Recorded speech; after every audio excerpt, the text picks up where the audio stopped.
Henry is facing life sentence. The lawyers are negotiating. If he succeeds, between 17 and 24 years, we will find out what happened.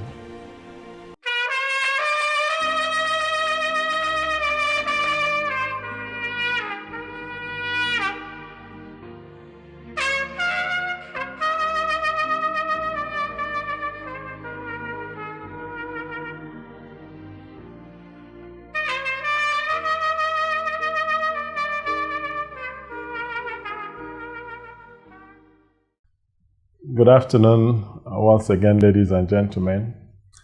As I was sharing in the last episode, my prison detention experience, I will call it that, and then how I was looking for a way of escape, having gotten into a gambling habit, and I started making little money while I was there, and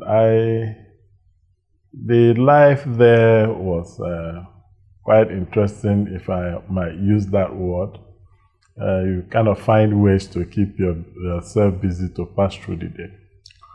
And then eventually, my lawyers got into a plea bargain with the authorities, and part of that plea bargain was that I will forfeit all my known assets, and then they would take 4 points from my sentencing guideline. Note now that I was facing a life sentence by the enormity of the crime. And if they remove the 4 points from the sentencing guideline, it will now drop me to 17 and a half to 22 years. The judge cannot go under nor above without having a cogent reason that must be stated in writing. At this time, I had studied the law books because we had a law library, but sometimes I would even give my lawyers ideas on which way to go. And I remember that in the month of August, having been there for 8 months, eventually the Christian brethren came again. And 2 days before that, I had made a deal with an unknown God. I said, God, if indeed you are real and you exist, and you've been the saving grace over my life all these years, I said, I will surrender my life to you, but I will serve you for the rest of my life, but I want you to get me out of this mess. Get me out of this mess, and I will serve you for the rest of my life. And I had a roommate, and I think it was from Senegal, a young man, was a Muslim. He led such a pious life. He was always fasting, and was different from the other inmates that were there. So the second day of this, making this deal with an unknown God, because I saw the way that young man lived, I told God that if he did that for me, that I will spend the first 1 week of every month in prayer and fasting all the days of my life until I'm too old that I will not be able to do it anymore. And so 2 days after that, the Christians, they came, they preached to me about the need again of giving my life to Jesus.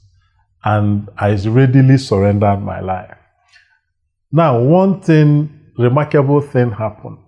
The moment I did that, that vacuum that I've always look for a way to satiate in my heart, it got filled.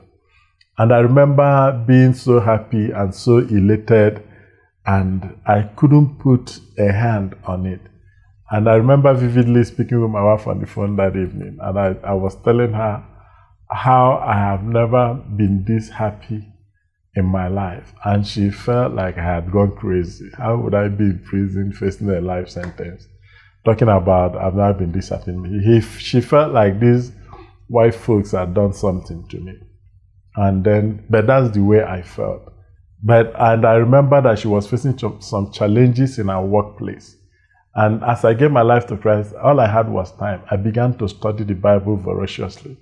Within a couple of days, the first time I had the still voice of God was to ask me to quit gambling.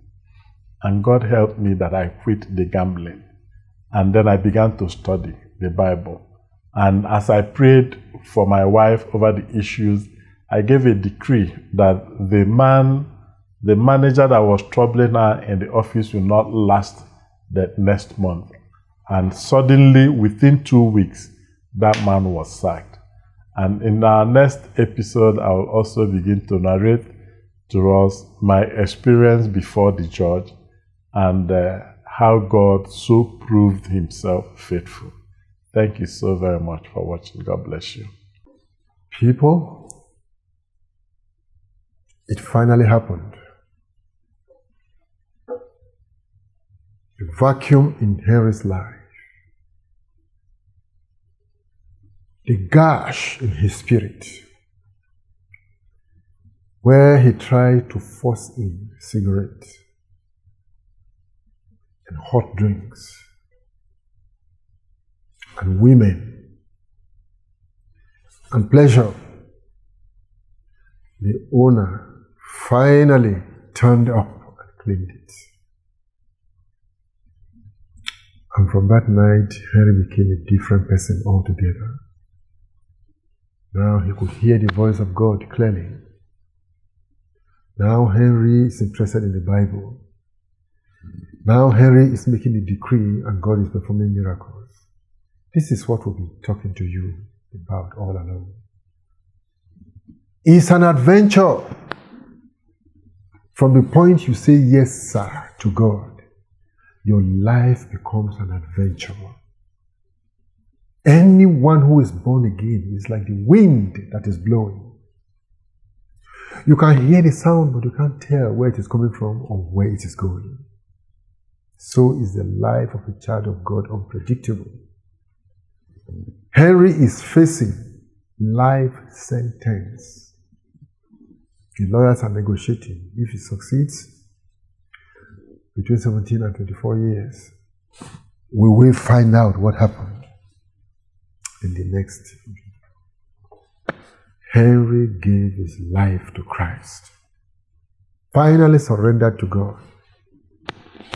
What became of Henry, we will hear in the next episode. But you have heard him yourself. Give your life to Jesus. That you're battered, sin-soaked, helpless, hopeless, hapless life, hand it over to Jesus. Nobody is a fool who gives up what he cannot keep to gain what he can never lose. Look for that my film that is titled The Challenge. Watch it. Pray the prayer in it with me. God will change your life. Please do not forget to subscribe to this channel. Forward this victorious episode to your friends. Let them see that God is still in the business of performing miracles. Thank you, and God bless you.